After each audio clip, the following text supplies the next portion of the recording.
आज हम बात करने वाले हैं पश्चिम बंगाल की 294 सीटों पर सट्टा बाजार के आंकड़े क्या कहते हैं। अगर आज चुनाव हो जाता है तो पश्चिम बंगाल में किसकी बनने वाली है सरकार, ताजा आंकड़े क्या निकल कर आ रहे हैं पश्चिम बंगाल के लिए, क्योंकि ये आंकड़े काफी महत्वपूर्ण यहां पर निकल कर आए हैं। जी दोस्तों, इससे पहले कई बड़े न्यूज चैनल ने पश्चिम बंगाल के लिए अपने ओपिनियन पोल दिए हैं और कई चैनल ने तो यहां पर टीएमसी और यहां पर कुछ चैनल ने बीजेपी की सरकार बनती दिखी है। लेकिन सट्टा बाजार के आंकड़े क्या कहते हैं, क्योंकि पश्चिम बंगाल के लिए कभी भी चुनाव आयोग तारीखों का ऐलान कर सकता है। इससे पहले जो खबर है कि अप्रैल में यह चुनाव होने वाला है और लगभग 6 चरणों में यह चुनाव होने वाला है। जहां दोस्तों अगर बात करें तो रिजल्ट जो है मई तक आने की संभावना यहां पर दिखाई गई है। इससे पहले पश्चिम बंगाल के लिए चुनावी बिगुल बज चुका है। बीजेपी अपनी रैलियां शुरू कर चुकी है काफी समय पहले से और जय श्री राम के नारे से बीजेपी इस बार पश्चिम बंगाल में पहली बार अपनी सरकार बनाने के लिए अपनी पूरी जोर तोड़ से यहां पर रणनीति तैयार किया है। तो उनको टक्कर दे रहे हैं ममता बनर्जी। इसके साथ अगर बात करें तो यहां पर सीपीआई और कांग्रेस का गठबंधन होने वाला है और इस गठबंधन क्या इतना मजबूत होगा कि वो बीजेपी और टीएमसी को टक्कर दे पाएगा। क्या सीपीआईएम वाले जो हैं वो एक बार फिर से पश्चिम बंगाल में सरकार बना पाएंगे। अजुद्दीन ओवैसी की क्या रणनीति होगी, वो किस वाले में जाते हैं, नहीं जाते तो सबसे ज्यादा नुकसान किसको होने वाला है, इस पर सटीक और महत्वपूर्ण जानकारी आपको देने वाले हैं। इससे पहले पश्चिम बंगाल के लिए क्या कुछ आंकड़े बनते हैं, क्योंकि यहां से ही पूरा सिलसिला पश्चिम बंगाल में सरकार बनाने का बनता है। क्योंकि बंगाल में मुस्लिम वोटर किसके पक्ष में रहे हैं और 2021 में क्या कुछ होने वाला है, क्या होगा अजुद्दीन ओवैसी की रणनीति। पश्चिम बंगाल में अगर बात करें तो ममता बनर्जी की जो सरकार बनने के पीछे जो मेन वोटर्स रहे हैं वो है मुस्लिम वोटर। जहां दोस्तों मुस्लिम वोटर इस बार क्या बटने वाले हैं, इस पर भी आपको आंकड़े देंगे। क्योंकि 2016 में ममता बनर्जी ने 294 सीटों में से 211 सीटें हासिल की। एक तरफा यहां पर 98 सीटें मुस्लिम बहुल इलाकों से जीती यहां पर ममता बनर्जी ने, और ये बड़ा अंतर कहीं ना कहीं मुस्लिम जो वोटर्स थे उन्होंने यहां पर ममता बनर्जी को यहां पर बड़ी जीत की तरफ बढ़ाया। लेकिन इस बार मुस्लिम वोटर क्या बटने वाले हैं, क्योंकि मुस्लिम पार्टी की तरफ से भी एक नया नाम सामने आया, नई पार्टी आई है। इसके अलावा अजुद्दीन ओवैसी चुनावी मैदान में है।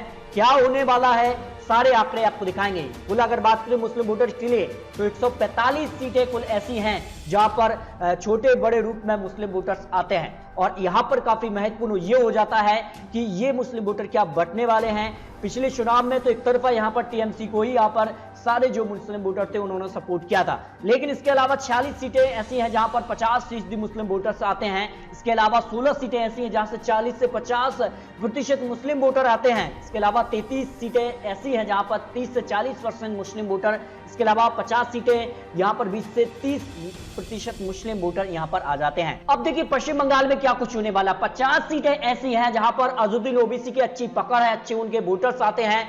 ऐसे में अगर जो 50 सीटों पर उनकी पकड़ है वो अगर मजबूत हो जाती है और इसका फायदा बीजेपी को होगा, क्योंकि 50 सीटों पर जिस कार से यहां पर टीएमसी और यहां पर अजुद्दीन ओवैसी के बीच आपसी झड़प होगी और इसका फायदा बीजेपी को हो सकता है, जो आंकड़े बनते नजर आ रहे हैं।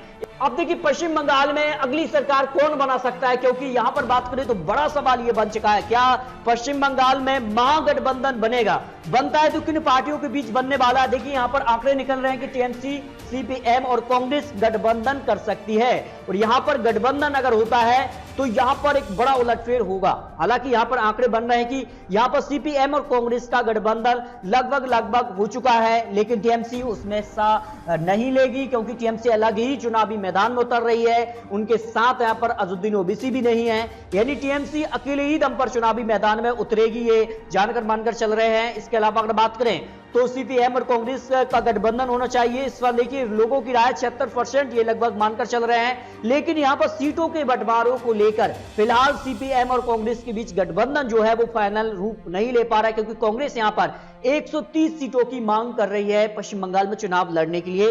ये अब तक की अपडेट यहां पर सीपीएम और कांग्रेस गठबंधन को लेकर है। इसके अलावा अगर बात करें तो ये गठबंधन अगर बनता है तो सवाल ये है कि क्या इतनी सीटें वो हासिल कर पाएंगे, क्या पश्चिम बंगाल में यहां पर सरकार बन पाएगी। इसको लेकर क्या कुछ आंकड़े बनते नजर आ रहे हैं। अमित शाह का ऐलान है और मिशन पश्चिम बंगाल के लिए इस बार 200 पार हो पाएगी। यहां दोस्तों क्या 200 सीटें बीजेपी हासिल कर पाएगी, इस पर आंकड़े क्या निकल रहे हैं वो भी आंकड़े आपको दिखाएंगे, क्योंकि आंकड़े यहां पर बीजेपी के पक्ष में अब बनते नजर आ रहे हैं। जिस प्रकार से शुभेंदु अधिकारी समेत अब तक जो है 16 एमएलए और 2 मंत्री समेत टीएमसी को बड़ा झटका लग चुका है और वो बीजेपी में शामिल हो चुके हैं।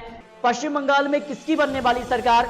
अब देखिए पश्चिम बंगाल के लिए क्या कुछ आंकड़े निकल कर आ रहे हैं 2021 के लिए। सट्टा बाजार यहाँ पर जो अन्य यहाँ पर बड़े एक्सपर्ट हैं उन्होंने अपने आंकड़े दिए हैं, उस हिसाब से पश्चिम बंगाल के लिए क्या कुछ आंकड़े बनते हैं। देखिए सट्टा बाजार के हिसाब से अगर आज चुनाव होते हैं तब ये आंकड़े हैं, आने वाले समय में क्या होगा, क्या कुछ बड़े जो नेता है वो बीजेपी में और शामिल होंगे, इससे आंकड़े बदल भी सकते हैं। टीएमसी का आंकड़ा गिर भी सकता है और बीजेपी का जो आंकड़ा वो बढ़ सकता है।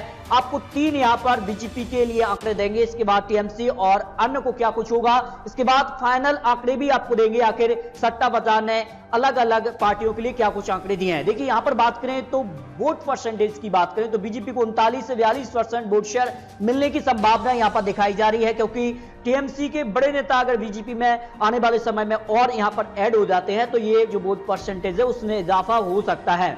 यहां पर सीटों की बात करें तो एक सीट से 100 सीटों के लिए जो सट्टा बाजार या अन्य जो बड़े एक्सपर्ट है उन्होंने अपने आंकड़े दिए हैं कि एक के बदले 1 रुपए का भाव यहां पर सट्टा बाजार के हिसाब से यहां पर बीजेपी को पश्चिम बंगाल में मिलता नजर आ रहा है। यानी बीजेपी एक सीट से 100 सीटों तक आसानी से जीतती नजर आ रही है। यहां पर कोई मुश्किल बीजेपी को नजर नहीं आ रही है, जो बड़े एक्सपर्ट ने आंकड़े दिए हैं। यहां पर अगर बात करें तो अगला जो यहां पर आंकड़ा बना है बीजेपी के लिए सट्टा बाजार के हिसाब से, यहां पर बात करें तो यहां पर जो वोट परसेंटेज है वो 39 से 42 के बीच थोड़ा बहुत यहां पर बढ़ या घट सकता है जो आंकड़े हैं। लेकिन सीटों की बात करें तो 110 से 120 सीटों के लिए, क्योंकि बीजेपी फिलहाल 2016 में 3 सीटें ही जीती थी, लेकिन 3 से बीजेपी 100 का आंकड़ा आसानी से पार करती नजर आ रही है। 1 रुपए के बदले 1 रुपए 50 पैसे का भाव दिया जा रहा है, यानी भाव जब कम होता है तब यह माना जाता है कितनी सीटें उसके पाले में जाएंगी। लेकिन बीजेपी 100 सीटों तक यहां पर बीजेपी को 1 के बदले 1 रुपए ही दिया जा रहा है, लेकिन इसके बाद आंकड़ा बढ़ रहा है 110 से 120 के लिए जो आंकड़ा निकल रहा है बीजेपी 100 यहां पर 1 के बदले 150 पैसे तक जा रही है। यानी बीजेपी को कहीं ना कहीं यहां पर मेहनत करने की जरूरत पड़ सकती है जो आंकड़े हैं। इसके अलावा अगर बात करें तीसरा आंकड़ा बीजेपी के लिए बनता नजर आ रहा है 120 से 150 प्लस सीटें अगर बीजेपी को यहां पर मिलेंगी, उस हिसाब से सट्टा बाजार यहां पर 1 के बदले 2 रुपए देगा। यानी बीजेपी फिलहाल यहां पर जो सट्टा बाजार के हिसाब से 150 सीटें बीजेपी को मिलती नजर नहीं आ रही हैं, लेकिन 100 से 120 तक आराम से बीजेपी पहुंच रही। लेकिन आने वाले समय में जो कुछ महीने बचे हुए हैं, ऐसे में अगर बीजेपी यहां पर जो बड़े अनाउंसमेंट करती है, कहीं ना कहीं जो अपनी रणनीति बनाती है उसमें सफल हो जाती है, तो फिर बीजेपी का जो ग्राफ है वो कम हो जाएगा और टीएमसी को इससे बड़ा झटका लग सकता है। फिलहाल टीएमसी की बात करें तो टीएमसी को यहां पर 42% वोट शेयर मिलने की संभावना यहां पर दिखाई गई है। जो बड़े यहां पर ओपिनियन पोल भी निकले तो सट्टा बाजार के हिसाब से जो आंकड़े बन रहे हैं, इसमें सीटों की बात करें तो 1 से 100 सीटों तक यहां पर केवल 80 पैसे ही दिए जा रहे हैं। यानी टीएमसी आसानी से, बिल्कुल आसानी से